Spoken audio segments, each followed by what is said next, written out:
Isang bagong brand ng kotse para sa kapwa ko Pilipino dito sa Pilipinas. Pero alam nyo bang dati na ito na itayo? Sino nga ba ang matapang na naglabas ng bagong brand na ito para kumarera sa mga tanyag ng mga brand ng kotse sa iba't ibang mga bansa? Paano niya kaya naimbento ang ganitong klaseng sasakyan? At totoo ba na siya ang may-ari ng Volvo ngayon? Tara, ikikwento ko sa inyo. Welcome back sa ESTV Stories. Kung bagong daan ka lang sa channel na ito, please consider to subscribe. At sabay-sabay nating alamin ang mga kwento sa likod ng mga tanyag na tao at ang kanilang mga gawa.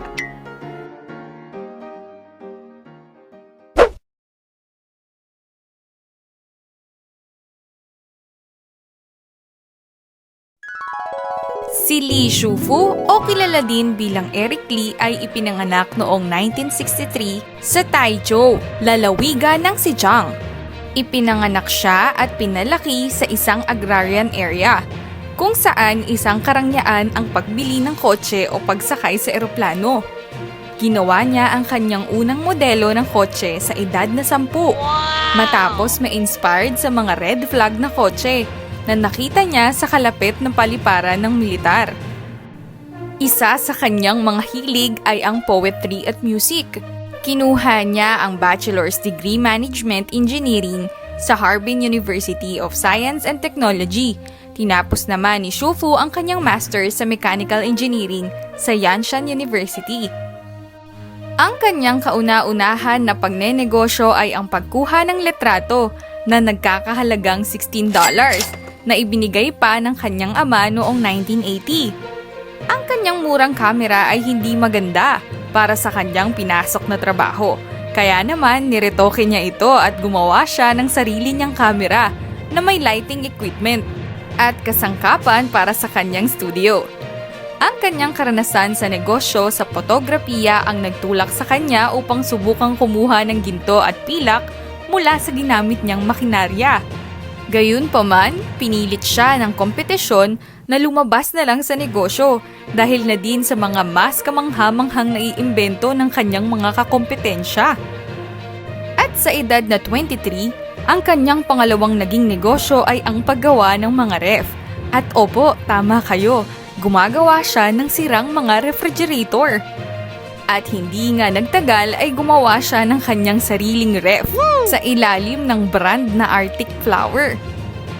Ngunit masyadong maraming mga manlalaro ang pumasok sa eksena, kaya naman nalihis na naman ang kanyang landas. Nag-set up siya ng isang kumpanya na tinawag niyang Geely, na sa Chinese nangangahulugang Lucky.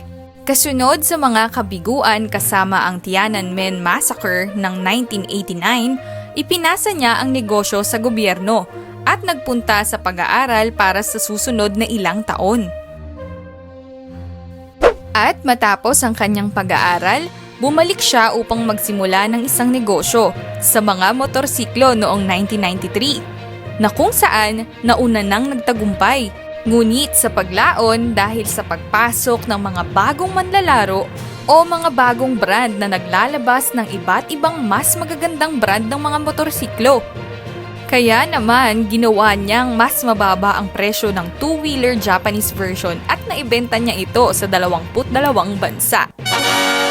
At noon ngang 1994, nagpasya siyang magtaguyod ng Geely scooters at nagbenta ng 60,000 na mga unit mula noong unang taon. Nagbenta siya ng 200,000 mga unit ng mga scooters. Tumagal ito ng halos dekada.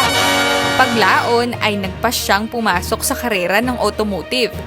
Siya ay isang tagahanga ng Mercedes. Kaya naman, nais niyang magkaroon ang kanilang bansa ng sariling Mercedes. Kaya bumili siya ng isang Mercedes E200 at nagsimulang i-disassemble ang kotse. At muling kinabit ito kasama niya ang kanyang mga engineer sa kumpanya upang malaman nila kung paano ito nagagawa. Noon nga ay nilikha ni Li ang kanyang unang sasakyang Geely. Pinangalan ng Geely Yihao o Geely No. 1. Ang katawan nito ay gawa sa fiberglass reinforced plastic. Dinala niya ang kanyang kotse sa bayan ng Taizhou. Nakatanggap ng matinding pagkahanga mula sa mga tao at nabalita pa nga ng Taiju Daily News. Tumawag ang mga tao para sa impormasyon at mga presyo. Nagpatuloy ang paghanga ng taong bayan sa kanya hanggang sa ang kalidad nito ay naging isang pangunahing problema. Dahil dito, sinimulan niya ang kanyang negosyo sa pagmamanufacture ng kotse noong 1997 sa isang lugar noon mula sa isang dating pabrika ng bilangguan sa Chengdu. Talagang nais ni Lee na gumawa ng isang mamahaling kotse, ngunit napakabilis tumaas ng presyo na kinakailangan para sa teknolohiya at ito ay lampas sa kanyang kakayahan. Kaya't napagpasyahan niyang gumawa ng maliit na murang kotse na kayang bayaran sa pang-araw-araw. Siguro nagtataka kayo kung ano na nga ba ang nangyari doon sa Mercedes. Ang kotse ay naiwan sa isa sa mga factory sa Taiju at noong taong 2009, nagpakita ito sa isang dokumentaryo ng CCTV tungkol kay Lee Shufu. At sa kasamaang palad, ang sasakyan na ito ay nabulok na. Hindi rin kinaya ng fiberglass ang ilang mga taon. Pagkatapos nito, wala nang balita tungkol sa kotse na iyon. Hanggang sa nagsalita ang isang taong malapit kay Lee at nagsabi na nawasak ang kotse nang dinimolish ang pabrika. Taong 2002 nang maisip niyang bilhin ang Volvo mula sa Ford Motor Company. Sa una, nag-aatubili silang isaalang-alang ang kanyang panukala dahil mukhang napakalaki para sa isang kumpanya ng Chino na pamahalaan ito. Ngunit sa huli ay binili niya pa din ang Volvo noong 2010 at nagkaroon ng isang napakahirap na trabaho para sa pagpapaikot ng kumpanya. At noong panahong yon, ito ang kanilang pinaniniwalaan, making boring but safe cars.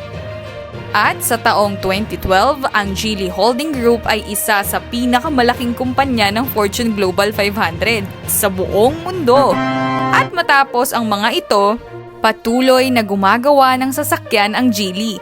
At kamakailan nga ay naglabas sila ng mild hybrid na kotse dito sa Pilipinas. Hindi biro ang pinagdaanan ng taong nagpundar ng Geely na ito.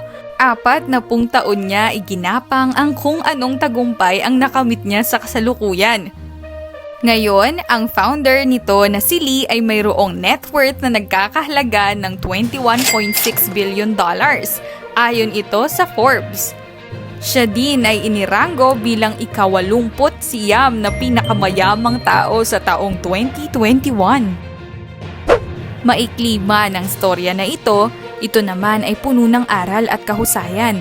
Mula sa pagiging photographer hanggang sa pagiging isang bilyonaryo at may-ari pa nga ng pagawaan ng sasakyan, tunay na kapag patuloy kang kumilos para sa iyong hinaharap, ay siguradong maya-anihin ka pagdating ng anihan. Kaya ikaw na nanonood nito, walang magsasabi sa'yo na umaksyon ka na para sa kinabukasan mo. Hindi ka kukulitin ng bebe mo.